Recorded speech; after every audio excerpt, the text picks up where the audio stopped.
Hello!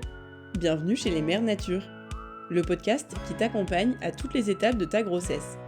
2 fois par mois, c'est une petite parenthèse où l'on parle de comment bien vivre sa grossesse au naturel. Ce podcast t'est proposé par Gariguette. Nous sommes 2 sœurs. Moi c'est Cécile et moi c'est Livia. Pour t'accompagner au mieux, nous te présentons un professionnel de la grossesse à chaque nouvel épisode qui vient te livrer tous ses secrets. Et tu peux nous retrouver sur Instagram, sur gariguette au pluriel-fr, où tu y trouveras plein de conseils. Bonne écoute! Dans cet épisode, nous avons le plaisir d'accueillir Marine Vertu, qui est sage-femme et avec qui nous allons parler de grossesse, bien sûr, et de l'évolution des symptômes que l'on peut ressentir. Ce qui est normal ou pas, et ce que l'on peut faire pour vivre au mieux cette période. Présente également à nos côtés, Adélaïde Maufray, fondatrice de Circadième et spécialiste de la décoration intérieure saine et durable. Salut les filles. Salut. Bonjour. Alors pour commencer, Marine, est-ce que tu peux te présenter, toi et ton parcours professionnel ? Oui, alors je suis diplômée de 2013 et j'ai travaillé à la maternité de Remiremont quelques années et je me suis lancée en libéral, en collaboration. Et en parallèle, je pratique des accouchements en maison de naissance à Remiremont. Je pratique dans des accompagnements globaux jusqu'à l'accouchement en maison de naissance jusqu'à il y a peu. Et du coup, selon toi, quelles sont les principales préoccupations des femmes enceintes que tu vois au premier trimestre ? Alors la plus grande préoccupation, je dirais, c'est la peur de la fausse couche. Ok. La peur de perdre leur bébé et il arrive un moment où les symptômes disparaissent sans qu'elles sentent leur bébé déjà bouger. Et c'est la période la plus compliquée pour elles car elles ont presque l'impression le matin en se réveillant que c'était un rêve et qu'elles ne sont plus enceintes. Et du coup, tout ce qui pourrait être lié à la perte de ce bébé, donc notamment leur alimentation, leur exposition aux toxiques, leur activité physique, le travail, les transports, les voyages, tout ce qui pourrait faire que ce bébé ne reste pas. Donc du coup, c'est un peu toutes les choses du quotidien qui les stressent. Toi, comment tu fais pour les rassurer sur ce genre de choses ? Le bon sens, se faire confiance, ne pas écouter les théories ou ce qu'on pourrait dire, parce que c'est vraiment propre à chaque femme. Ouais. Et des femmes pourront continuer à faire des marathons et traverser le monde sans avoir aucune contraction et aucun risque de fausse couche. Et d'autres femmes, malheureusement, en effet, doivent être plus vigilantes car plus sensibles ou plus fragiles sans le savoir. Donc c'est du cas par cas et échanger avec son ou sa professionnelle de santé, quoi. Complètement. Et du coup, tu nous as parlé de l'alimentation. Donc au premier trimestre, c'est vrai que c'est des questions qui reviennent souvent. Qu'est-ce que tu leur conseilles principalement ? De suivre leur instinct et leurs envies tout en gardant du bon sens. En effet, il faut un repas, un régime équilibré pour un bon développement du fœtus, mais sans se mettre non plus trop la pression. Si on peut faire forcément plutôt du fait maison, équilibré, avec vraiment des bonnes proportions dans chaque catégorie d'aliments, c'est l'idéal, mais le petit craquage pizza ne fait de mal à personne et absolument pas à son bébé. Donc je leur dis souvent, sans se rajouter de pression du fait qu'elles en ont déjà, elles fabriquent un bébé, donc elles se sentent déjà un peu investies d'une mission très importante. C'est clair. Donc sans se rajouter trop de pression, se faire plaisir en étant vigilante. Et ben on peut peut-être passer à la deuxième étape. Au deuxième trimestre, ça évolue un petit peu. Tes patientes, elles sont préoccupées par quoi à cette période ? Je dirais plutôt l'alimentation à ce moment-là. Le poids commence à arriver, les rondeurs, le ventre et tout doucement les kilos aussi sur la balance. Et elles ont tout doucement peur que si les kilos s'installent de trop, que l'accouchement soit peut-être plus compliqué avec un bébé plus dodu. Et surtout le postpartum, c'est-à-dire réussir à reperdre tous ces jolis kilos. Et du coup, est-ce qu'elles ont un peu moins de symptômes parce que c'est vrai qu'on n'en a pas parlé, mais au premier trimestre, il y a beaucoup d'autres petits symptômes sur le côté. Enfin, je dis petits, mais les nausées, les remontées acides, ouais, voilà, tout ça. Est-ce qu'il y en a moins au deuxième trimestre ? Oui, souvent au deuxième trimestre, elles revivent. Elles n'ont plus de nausées, donc elles peuvent remanger, d'où les kilos. Moins de dégoût de l'odeur. Elles se sentent mieux dans leur corps, donc elles reprennent des fois un peu d'activité physique, la sexualité. Elles reprennent plein de choses. Et en effet, elles sont moins embêtées par tous ces petits maux du début de grossesse, qui est souvent lié en fait à le temps que le placenta puisse prendre le relais. Elles sont légèrement intoxiquées par leurs propres hormones, qui fait que les effets sont pas hyper sympas. Ok, d'accord. Bon, donc en général, le deuxième trimestre, on le vit quand même bien mieux. C'est souvent le meilleur. Ok. On a des beaux cheveux et une belle peau. Complètement. Et surtout, on est moins fatigué.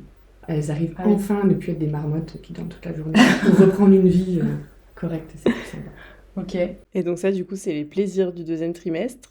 Et après, on arrive au troisième trimestre, et donc la fin de la grossesse. C'est quoi leur préoccupation principale aux femmes enceintes et comment ça se passe ? Je dirais que c'est ce qu'on appelle la nidification. C'est préparer son petit nid pour son bébé. Ça y est, j'ai pris le temps d'en profiter. Tout doucement, il arrive. Donc c'est justement la préparation de la chambre de bébé, le matériel, les petits produits pour les soins.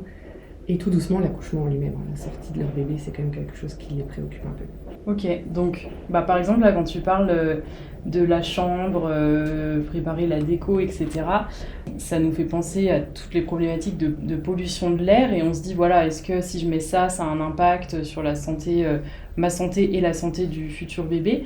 Donc il y a Adélaïde qui est là et avec qui on va pouvoir parler un peu de ça. Avec Circadiem, vous aidez les futurs et les jeunes parents à justement choisir et ajuster votre décoration et l'aménagement de l'intérieur. Est-ce que tu peux nous expliquer un peu pourquoi c'est important justement de faire attention à tout ça? Exactement, en fait, l'aménagement intérieur de la chambre, mais même de son habitat, mais surtout de la chambre bébé est hyper important, puisque tout ce qu'on va y mettre peut avoir justement des impacts importants sur la santé. De par en fait les émissions de polluants chimiques qui sont mis entre guillemets à travers le mobilier, la peinture, le sol ou les produits ménagers qu'on utilise, ou voire même des bougies, parce qu'en effet on trouve ça sympa que ça sent bon à la maison, mais parfois ces bougies-là, si elles sont pas en tout cas d'origine naturelle et végétale, ont un vrai impact sur ces polluants. Donc ces polluants s'appellent les COV, les composés organiques volatiles, et le plus dangereux, entre guillemets, le plus connu en tout cas, c'est le formaldéhyde et le benzène, et qui sont malheureusement assez présents sur le mobilier et dans tout ce qu'on peut retrouver justement quand on aménage la chambre du bébé. Donc c'est pour ça que nous on les aide en trouvant justement des marques qui soient saines et durables, donc qui ont justement fait l'effort de trouver des produits alternatifs pour éviter ce type d'émissions et surtout préserver la qualité d'air intérieur de l'habitat, de la chambre bien sûr du bébé, mais aussi de l'habitat de cette famille. Donc, voilà. Parce que du coup, c'est quoi les risques chez le futur bébé d'être dans une chambre qui est polluée, justement? Exactement. Les risques, en fait, comment je m'en suis rendu compte et pourquoi on a créé Circadiem, ça part un peu de mon histoire où j'avais mon second enfant qui avait des problèmes à répétition ORL, donc des otites vraiment tout le temps, jusqu'à ce qu'on trouve en fait la vraie raison qui était un problème justement d'environnement extérieur, mais entre guillemets dans la maison, dans sa chambre. Et en effet, c'était justement des meubles que j'avais achetés dans une marque voilà, qui est pas forcément justement sur l'environnement et sur la partie santé de l'habitat, et qui émettaient et qui ont fait que mon enfant était systématiquement malade. Donc c'est des problèmes ORL, des problèmes respiratoires, des problèmes de sommeil également. On observe des apnées du sommeil chez le nourrisson qui peuvent être dues à ça. Et d'autres problématiques type maux de tête ou autre, ce qui fait que l'enfant en fait va pas se sentir bien et va chigner, etc., va pas être bien en fait, va pas être confortable. Le pire de tout étant que l'impact des COV est en fait un peu vicieux, puisque autant mon fils, on a vu tout de suite l'impact avec c'est ressorti, avec ses otites à répétition. Il y a plein d'enfants qui seront en contact avec ces polluants, qui n'auront rien, et par contre, à 30 ans, ils vont devenir allergiques aux acariens, au pollen, à des fruits. Et en fait, c'est justement dû à cette surexposition au COV entre 0 et 10 ans. C'est vraiment l'âge qui est assez important selon les médecins et les allergologues qui travaillent avec nous, où c'est là vraiment qu'il faut faire très attention de 0 à 10 ans.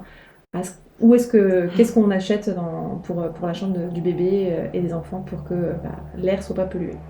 En plus, c'est une question qui est de saison, là, les allergies, Exactement. au moment où on enregistre cet épisode, en tout cas.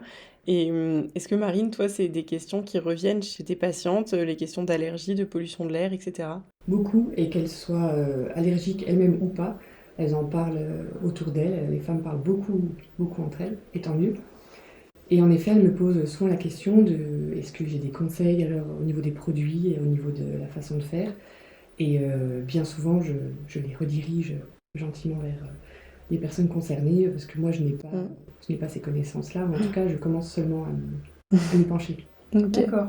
Donc autant elles se posent des questions sur les produits de soins qu'elles vont utiliser dans le futur, etc., mais aussi sur justement la chambre, le mobilier, la peinture et tout ça.